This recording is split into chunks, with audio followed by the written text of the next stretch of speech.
Hi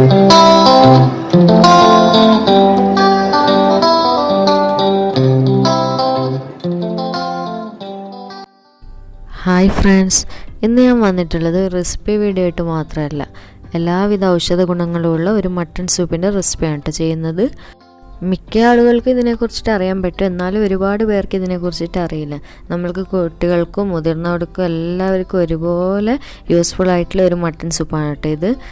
കാരണം ഇങ്ങനെ പറയാനുള്ള കാരണം, നമ്മളിത് സാധാരണ പനി, തുമ്മൽ, ജലദോഷമൊക്കെ വരുന്ന സമയത്ത് നമ്മൾ അടുത്തുള്ള മെഡിക്കൽ സ്റ്റോറിലൊക്കെ, പ്രത്യേകിച്ചും പ്രവാസികൾ അടുത്തുള്ള മെഡിക്കൽ സ്റ്റോറിലൊക്കെ പോയിട്ട് ആൻറ്റിബയോട്ടിക്കുകൾ വാങ്ങിക്കുടിക്കുകയാണ് ചെയ്തത്. പക്ഷേ അങ്ങനെ നിങ്ങൾ ആൻറ്റിബയോട്ടിക്കുകളൊക്കെ വാങ്ങിക്കുടിക്കുന്ന സമയത്ത് നമുക്കിവിടെ 10 ദിർഹത്തിന് ഇത് അവൈലബിൾ ആണ്. ഒരു സമയമെങ്കിലും നിങ്ങൾ ഇതുപോലെ ഒന്ന് മട്ടൺ സൂപ്പ് തയ്യാറാക്കിയിട്ട് കുടിച്ച് നോക്കിയിട്ട് നിങ്ങൾ നിരീക്ഷിച്ച് നോക്കുക, നിങ്ങൾക്ക് എന്തൊക്കെ അതിൽ നിന്ന് വ്യത്യാസമുണ്ടെന്ന്. കാരണം നമ്മളിത് എപ്പോഴും ചെയ്തിട്ട് നമുക്ക് സക്സസ് ആയിട്ടുള്ളൊരു കാര്യമാണ് കേട്ടോ, 100% വിജയമായിട്ടുള്ളൊരു കാര്യമാണ്. അതുകൊണ്ടാണ് ഞാനിപ്പോൾ ഇതൊരു വീഡിയോ ആയിട്ട് ചെയ്യാൻ വേണ്ടി തീരുമാനിച്ചത്. അപ്പം ഞാൻ ഇത് വെറുതെ പറയല, നിങ്ങൾ ഒരു പ്രാവശ്യമെങ്കിലും നിങ്ങൾക്ക് പനി, ജലദോഷമൊക്കെ വരുന്ന സമയത്ത് മട്ടൺ സൂപ്പ് വാങ്ങിച്ചിട്ട് ഈ ഒരു രീതിയിൽ നിങ്ങൾ തയ്യാറാക്കി നോക്കിയിട്ട് ഒന്ന് പരീക്ഷിച്ച് നോക്കണം കേട്ടോ. അപ്പോൾ നമുക്ക് കൂടുതൽ ചേരുവകളൊന്നും ഇല്ലാതെ ഈ ഒരു മട്ടൺ സൂപ്പ് എങ്ങനെയാണ് സിമ്പിളായിട്ട് തയ്യാറാക്കുന്നത് നോക്കാം. അപ്പോൾ ഞാൻ ഈ മട്ടൺ സൂപ്പ് റെഡിയാക്കാനായിട്ട് ഞാനിവിടെ 1/2 കിലോ മട്ടൻ്റെ കാലാണ് കേട്ടോ എടുത്തിട്ടുള്ളത്. നമ്മളെപ്പോഴും മട്ടൻ്റെ കാലും മട്ടൻ്റെ ഇറച്ചിയും ഒക്കെ വാങ്ങിക്കുമ്പോൾ നന്നായിട്ട് കഴുകി വൃത്തിയാക്കാൻ വേണ്ടിയിട്ട് ശ്രദ്ധിക്കണം. കാരണം ഇതിൽ ചെറിയ ചെറിയ രോമങ്ങൾ പറ്റിക്കിടക്കും, അപ്പോൾ നമുക്ക് പെട്ടെന്ന് മനസ്സിലാവില്ല. അതുകൊണ്ട് നമ്മൾ ബീഫിനെക്കാളൊക്കെ കൂടുതലായിട്ട് നല്ല രീതിയിൽ തന്നെ കഴുകി വൃത്തിയാക്കി എടുക്കണം കേട്ടോ. അപ്പോൾ ഞാനിപ്പോൾ ഈ ഒരു സൂപ്പ് റെഡിയാക്കാനായിട്ട് കുക്കർ എടുത്തിട്ടുണ്ട്. ഇനി ഇതിലേക്ക് കുക്കർ ഒന്ന് ചൂടായി വരുന്ന സമയത്ത് ഇതിലേക്ക് കുറച്ച് വെളിച്ചെണ്ണ ഒഴിച്ചു കൊടുക്കാം. കുറച്ച് മതി കേട്ടോ, ഒരുപാടൊന്നും വേണ്ട. കാരണം മട്ടൻ്റെ സൂപ്പിൽ നിന്ന് നല്ല നെയ്യ് ഇറങ്ങി വരും. അതുകൊണ്ട് ജസ്റ്റ് കുറച്ചൊന്ന് സവാള വഴറ്റാനായിട്ടുള്ള വെളിച്ചെണ്ണ മാത്രം ഒന്ന് ചെറുതായിട്ടൊന്ന് ഒഴിച്ചു കൊടുക്കാം. ഇനി വെളിച്ചെണ്ണ ഒന്ന് ചൂടായി വരുന്ന സമയത്ത് ഇനി നമുക്ക് ഇതിലേക്ക് ഒരു 12 ചെറിയ ഉള്ളി ഒരു റോളർ ഉപയോഗിച്ചിട്ട് ജസ്റ്റ് ഒന്ന് കുത്തിയെടുത്തിട്ട് വേണം ചേർത്ത് കൊടുക്കാൻ കേട്ടോ. ഇനി നമുക്ക് ഈ ചെറിയ ഉള്ളി ഒരു 1/4 ഭാഗത്തോളം വഴന്ന് വരുന്ന രീതിയിൽ നന്നായിട്ടൊന്ന് വഴറ്റിയെടുക്കാം. നമ്മുടെ ചെറിയുള്ളി അത്യാവശ്യം വഴന്ന് വന്നിട്ടുണ്ട്.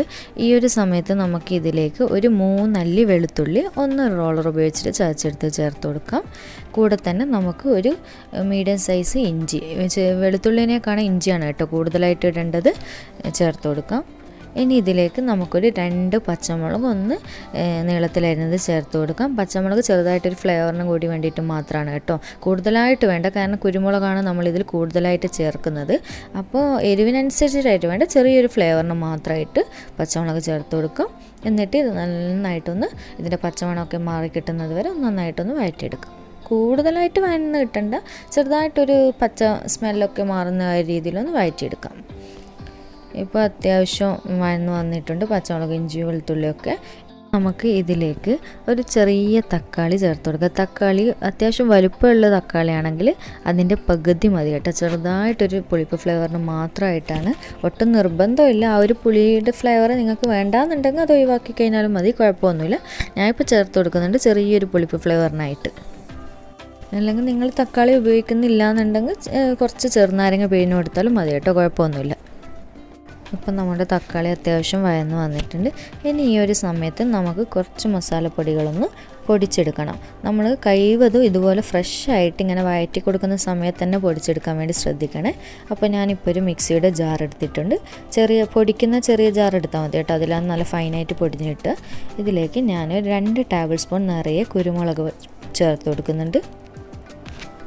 ഇതിലേക്ക് 1 ടീസ്പൂൺ വലിയ ജീരകം, അതുപോലെ തന്നെ 1 ടീസ്പൂൺ ചെറിയ ജീരകം ചേർത്ത് കൊടുക്കുന്നുണ്ട്. ഇത് 3ഉം ചേർത്ത് കൊടുത്തിട്ട് നന്നായിട്ട് ഇത് നല്ല ഫൈനായിട്ട് നമുക്കൊന്ന് പൊടിച്ചെടുക്കാം. ഇപ്പം കണ്ടില്ലേ, ഞാൻ ഇത് നന്നായിട്ട് പൊടിച്ചെടുത്ത് വന്നിട്ടുണ്ട്. ഇപ്പം നമ്മുടെ മസാലകൾ അത്യാവശ്യം നന്നായിട്ട് വഴന്ന് വന്നിട്ടുണ്ട്. ഇനി ഇതിലേക്ക് നമുക്ക് 1/2 ടീസ്പൂൺ മഞ്ഞൾപ്പൊടി ചേർത്ത് കൊടുക്കാം. കൂടെ തന്നെ നമുക്കിതിലേക്ക് പാകത്തിനുള്ള ഉപ്പ് ചേർത്ത് കൊടുക്കാം. ഉപ്പ് ചേർത്ത് കൊടുത്തതിന് ശേഷം നമ്മൾ പൊടിച്ച് വെച്ചില്ല ആ മസാലപ്പൊടികൾ ഇതിലേക്ക് ചേർത്ത് കൊടുക്കാം. ഇതെല്ലാം ചേർത്ത് കൊടുത്തതിന് ശേഷം നമുക്കിത് നന്നായിട്ട് ഇളക്കി യോജിപ്പിച്ചെടുക്കാം.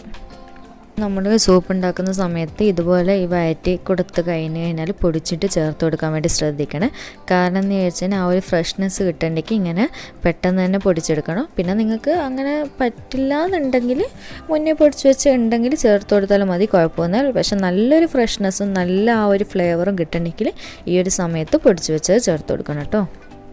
ഇനി നമുക്ക് ഇതിലേക്ക് നമ്മൾ നേരത്തെ കഴുകി വൃത്തിയാക്കി വെച്ച മട്ടൻ്റെ കാല് ഇതിലേക്ക് ചേർത്ത് കൊടുക്കാം. എന്നിട്ട് ഈ ഒരു സമയത്ത് നമുക്ക് എത്രയാണോ സൂപ്പിന് ആവശ്യമായ വെള്ളം, ഞാനൊരു കറക്റ്റ് അളവ് ഇതിൽ പറയുന്നില്ല, കാരണം കൂടുതൽ വെള്ളമാക്കി വെച്ചാലും കുഴപ്പമൊന്നുമില്ല. കാരണം ഇപ്പോൾ ഒരു പനി ജലദോഷമൊക്കെ ഉണ്ടാകുന്ന സമയത്ത് നമ്മൾ കുറച്ചായിട്ട് 3 നേരം 4 നേരമൊക്കെ ഇതെടുത്തെടുത്ത് കുടിക്കാൻ വേണ്ട, നല്ല ചൂടാക്കിയിട്ട്. അപ്പോൾ നമുക്ക് എത്ര കൂടുതലായിട്ട് നിങ്ങൾക്ക് വെള്ളം ഉപയോഗിച്ചിട്ട് വേണ്ടെങ്കിൽ അങ്ങനെ, നിങ്ങൾക്ക് ടൈറ്റായിട്ട് വേണ്ടെങ്കിൽ അങ്ങനെ അത് നിങ്ങളുടെ ഇഷ്ടത്തിനനുസരിച്ച് ചേർത്ത് കൊടുക്കുക കേട്ടോ. ഞാൻ ഇപ്പോൾ ഈ ഒരു മട്ടൻ്റെ കാല് അത്യാവശ്യം മുങ്ങുന്ന ആ ഒരു കൺസിസ്റ്റൻസിയിലാണ് ഞാനിപ്പോൾ വെള്ളം ഒഴിച്ച് കൊടുത്തിട്ടുള്ളത്.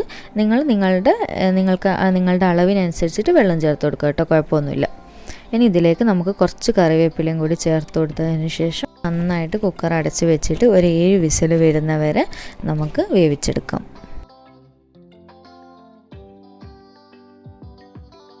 കുക്കറിൻ്റെ പ്രഷർ പോയ സമയത്ത് ഞാനിതിലേക്ക് 1 ടീസ്പൂൺ കൂടി കുരുമുളക് പൊടി ചേർത്ത് കൊടുക്കുന്നുണ്ട് കേട്ടോ. ഈ ഒരു സമയത്ത് നിങ്ങളുടെ കയ്യിൽ ഫ്രഷായിട്ട് പൊടിക്കാനുണ്ടെങ്കിൽ ആ പൊടിച്ചിട്ട് ഉടനെ ചേർത്ത് കൊടുക്കുന്നതാണ് കേട്ടോ നല്ലത്. എങ്കിൽ ആ കൂടുതൽ നല്ല ഗുണങ്ങളും നല്ല ഫ്ലേവറും എല്ലാം കിട്ടുള്ളൂ. മുന്നേ പൊടിച്ച് വെച്ചത് എന്തായാലും ആ ഒരു നല്ല ഫ്ലേവറായിട്ട് കിട്ടില്ല, അതുകൊണ്ടാണ് കേട്ടോ പറയുന്നത്. നമ്മൾ ഈ ഒരു സമയത്ത് കുരുമുളക് പൊടി ഇട്ട് കൊടുത്തില്ലേ, ഈ ഒരു സമയത്തിന് ഫ്ലെയിം ഓൺ ചെയ്യരുത് കേട്ടോ. ഒന്ന് ഇളക്കി കൊടുത്തതിന് ശേഷം ഉടനെ തന്നെ നമുക്കൊരു ബൗളിലേക്ക് സെർവ് ചെയ്തിട്ട് നമുക്കിത് ചൂടോടെ തന്നെ കുടിക്കാം. ഇങ്ങനെ ചൂടോടെ കുടിക്കുന്നതാണ് കേട്ടോ കൂടുതലായിട്ട് ശരീരത്തിന് എഫക്റ്റ് ചെയ്യുക. അതുപോലെ തന്നെ നിങ്ങൾ എത്ര പ്രാവശ്യം ഒരു ദിവസം നിങ്ങളിത് കുടിക്കുന്നോ അത്രയും സമയം ചൂടാക്കി വേണം ഇത് കുടിക്കാനെങ്കിലേ കൂടുതൽ എഫക്റ്റ് ചെയ്യുള്ളൂ കേട്ടോ. അപ്പോൾ നമ്മുടെ സൂപ്പർ ടേസ്റ്റി ആയിട്ടുള്ള മട്ടൻ സൂപ്പ് ഇവിടെ റെഡി ആയിട്ടുണ്ട്. ഇനി നിങ്ങൾക്ക് പനിയോ ജലദോഷമോ ഒക്കെ വരുന്ന സമയത്ത് നിങ്ങൾ ഡോക്ടറെ കാണിക്കാൻ പോകുന്നതിന് തൊട്ട് മുന്നോടിയായിട്ടൊന്ന് ഈ ഒരു മട്ടൻ സൂപ്പ് ഒന്ന് ട്രൈ ചെയ്ത് നോക്കണം കേട്ടോ. നിങ്ങൾക്ക് തീർച്ചയായിട്ടും 100% ഇത് ബെസ്റ്റ് റിസൾട്ട് തരും. അപ്പോൾ നിങ്ങൾ എപ്പോഴെങ്കിലും ഈ ഒരു മട്ടൻ സൂപ്പിൻ്റെ റെസിപ്പി ട്രൈ ചെയ്ത് നോക്കുന്ന സമയത്ത് എനിക്ക് ഫീഡ്ബാക്കൊക്കെ അറിയിക്കണേ. അതുപോലെ തന്നെ നിങ്ങൾക്ക് ഈ വീഡിയോ ഇഷ്ടമായിട്ടുണ്ടെങ്കിൽ ഉടൻ തന്നെ ലൈക്ക് ബട്ടൺ ക്ലിക്ക് ചെയ്യാനുള്ള കാര്യം മറക്കരുത്. അപ്പോൾ വീണ്ടും ഒരു അടിപൊളി വീഡിയോ ആയിട്ട് വരുന്നവരെ താങ്ക് യു.